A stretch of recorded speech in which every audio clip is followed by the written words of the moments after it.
नमस्कार. विचार करा, चांगल्या आणि वाईटाची लढाई, पण जमिनीवर नाही, तर थेट आकाशात. आजची कथा अशीच काहीशी आहे. चला तर मग पाहूया, या विलक्षण संघर्षात अखेर कोण जिंकतं. तर सगळी गोष्ट सुरू होते एका साध्या पण महत्वाच्या प्रश्नापासून. काय होतं जेव्हा वाईट किंवा असत्य चांगल्या गोष्टीसमोर किंवा सत्यासमोर झुकायला साफ नकार देतं? हाच प्रश्न या संपूर्ण कथेचा आत्मा आहे. आणि कथेची सुरुवातच इतकी धक्कादायक आहे की ऐकणारे स्तब्ध झाले. झालं असं की भगवान बुद्धांचे कट्टर प्रतिस्पर्धी देवदत्त अचानक सगळ्यांसमोर अक्षरशः जमिनीत गडप झाले. हो, हे अनपेक्षित दृश्य पाहून तिथे असलेले सगळे भिक्षू एकदम शांत झाले. त्यांना कळेना की काय झालं. आता साहजिकच हे सगळं पाहून भिक्षूंनी बुद्धांना विचारलं, हे असं कसं झालं? तेव्हा बुद्ध म्हणाले की याचं उत्तर आत्ताचं नाही, तर एका पूर्वजन्मातील कथेत दडलेलं आहे. आणि मग त्यांनी ती कथा सांगायला सुरुवात केली. बुद्धांनी सुरुवात केली एका खूप जुन्या कथेपासून. ही कथा आहे 2 पात्रांची. पण गंमत म्हणजे ही पात्र म्हणजे कोणी साधी माणसं नाहीत, तर चांगल्या आणि वाईट या 2 वैश्विक शक्तींची जणू काही प्रतीक आहेत. म्हणजे बघा, ह्या कथेतील 2 मुख्य पात्र आहेत. एक आहे धम्म आणि दुसरा अधम्म. पण ही काही त्यांची खरी नावं नाहीत.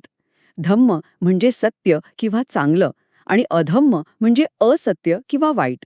या अमूर्त कल्पनांनाच जणू मानवी रूप दिले, जेणेकरून कथा आपल्याला सोप्या पद्धतीने समजावी. तर हे 2 देव, धर्म आणि अधर्म, आपापल्या विचारांचा, आपल्या शिकवणीचा प्रसार करण्यासाठी भारतभर फिरायला निघाले होते. पण अर्थातच त्यांचे मार्ग एकमेकांच्या अगदी विरुद्ध होते. फरक तर बघा, एका बाजूला धम्म होता, जो सदाचार, दया, चांगुलपणा शिकवत होता, तर दुसऱ्या बाजूला होता अधम्म, जो लोकांना अनिती आणि हिंसेच्या मार्गावर ढकलत होता. म्हणजे त्यांचे फक्त रस्तेच नाही, तर त्यांची ध्येयसुद्धा एकदम विरुद्ध होती. आणि मग तो क्षण आलाच, ज्याची जणू काही नियतीनेच तयारी केली होती. या 2 प्रचंड विरुद्ध शक्तींचे रथ जमिनीवर नाही, तर थेट आकाशात एकमेकांसमोर येऊन थडकले. पण इथे एक ट्विस्ट आहे. ही लढाई काही तलवारांची किंवा शस्त्रांची नव्हती. ही लढाई होती शब्दांची, युक्तिवादांची. आणि प्रश्न फक्त एकच होता, ह्या मार्गावर आधी जाण्याचा हक्क नेमका कोणाचा? धम्मने सुरुवात केली. तो म्हणाला, मी सत्य आहे, लोकांची कीर्ती माझ्यामुळेच आहे, देव आणि माणसं माझी पूजा करतात, त्यामुळे या मार्गावर पहिला हक्क माझा आहे. मी सत्य आहे, म्हणून हे असत्य, तू मला मार्ग दे. यावर अधम्माचं उत्तर ऐका. तो गर्वाने म्हणाला, मी असत्याच्या शक्तिशाली रथात बसलोय, मला कोणीही घाबरवू शकत नाही. मग मी आज सत्याला माझ्या पुढे जाण्यासाठी रस्ता का म्हणून देऊ? बघा किती अहंकार. धम्माने मग दुसरा मुद्दा मांडला. तो म्हणाला, सत्याचा जन्म आधी झालाय, तोच मूळ आहे, सर्वात जुना आणि सर्वोत्तम आहे.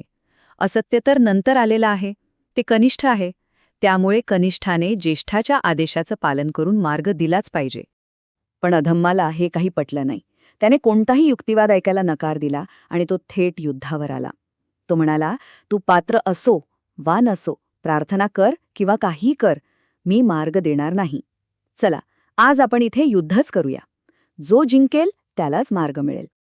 आता मात्र परिस्थिती अगदी टोकाला पोचली होती. एका बाजूला युद्धाचं आव्हान होतं, पण धम्माने ते स्वीकारलं नाही.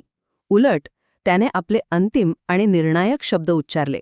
धम्माचे शब्द वरवर पाहता असे होते की जणू तो हार मानतोय. तो म्हणाला, ठीक आहे, जर तू खरोखरच युद्धात इतका सामर्थ्यवान असशील, तर मी तुझे हे सगळे वाईट शब्द गिळून टाकतो.